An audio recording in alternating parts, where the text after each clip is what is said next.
Have you ever seen someone who isn't afraid even when they're facing hundreds of people?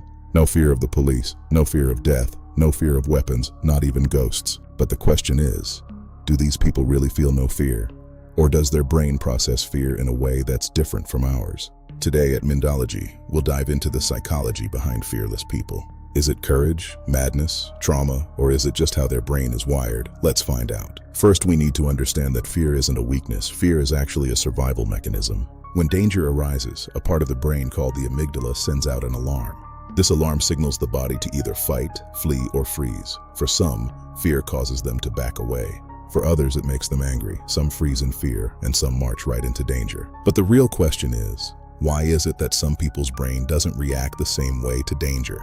This is where the psychology of fearlessness begins, because not every fearless person is brave, and not every fearful person is weak. Sometimes fearlessness is strength, but sometimes it's destruction. Often we assume that someone who doesn't show fear feels no fear at all, but that's not always the case. Many people feel fear internally, but they simply don't show it outwardly. Their heart may be racing, their muscles may be tense, adrenaline may be rushing, but their face remains calm. Some people turn their fear into anger, others hide it behind their ego. Some view fear as a challenge. And some people have faced so many dangers in life that fear just doesn't affect them the way it does others. So, the person who doesn't show fear may not be fearless. They might simply be masking it. But there are also people whose fear response is naturally weaker. Their brain doesn't process threats the way yours does. One of the main reasons for fearlessness is repeated exposure. When someone faces danger frequently, their brain becomes desensitized to it over time. Take a child who grows up witnessing violence or threats. For them, danger becomes a normal part of life. While a regular person feels shock, this person is used to it. For them, danger isn't new, it's routine. A normal person may be scared of the police, but for someone who has lived through it, it no longer holds the same power. The brain becomes numb. The more danger you experience, the less fearful you become. But this doesn't always mean courage. Some people aren't afraid of danger, they actually seek it out. These individuals are called sensation seekers. These people get bored with normal life. They crave excitement, adrenaline, and thrills. While the average person says, "This is too risky," they say, "This is where the fun is." In these individuals, the reward system in the brain is hyperactive. Fear doesn't dominate, dopamine does. Dopamine is the chemical for pleasure and excitement. For these people, risk becomes entertainment.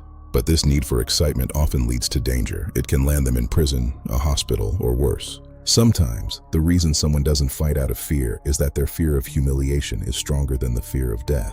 This is important. For many, the thought of losing face is more terrifying than actual death. They think, if I back down, I'll lose my respect. If I don't fight back, I'll be seen as inferior. This fear of social shame becomes their driving force. They may seem fearless, but they are fighting ego fear. When someone gets very angry, their anger can temporarily block fear. It's an emotional hijack. The part of the brain that plans and controls decisions becomes less active. The brain operates on impulse. The person doesn't think about the police or the law. They might seem fearless, but they're just hijacked. Most people consider the consequences before doing something risky, but some have a low sensitivity to punishment.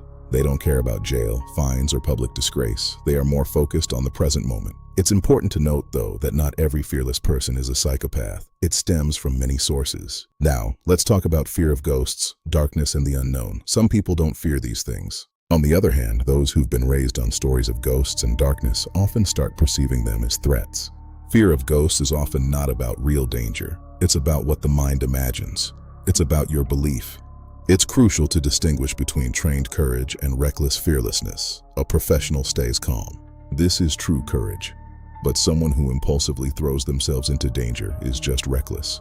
True bravery comes from understanding the danger, controlling fear, and making the right decision. So, what really happens inside the mind of a fearless person? There's no simple answer. Some have a naturally low fear response. Some have faced trauma. Some seek thrills. For some, it's ego. When you see someone who isn't afraid, don't immediately label them a hero. They could be broken inside. The real question is not who is fearless, but who can make the right decisions despite fear. Because, psychologically, complete fearlessness is not always a blessing. Fear protects us. It makes us think. Share your thoughts in the comments below. Do you think they're truly brave or just reckless? If you like this video, subscribe to Mindologyy. Here, we break down human emotions through psychology.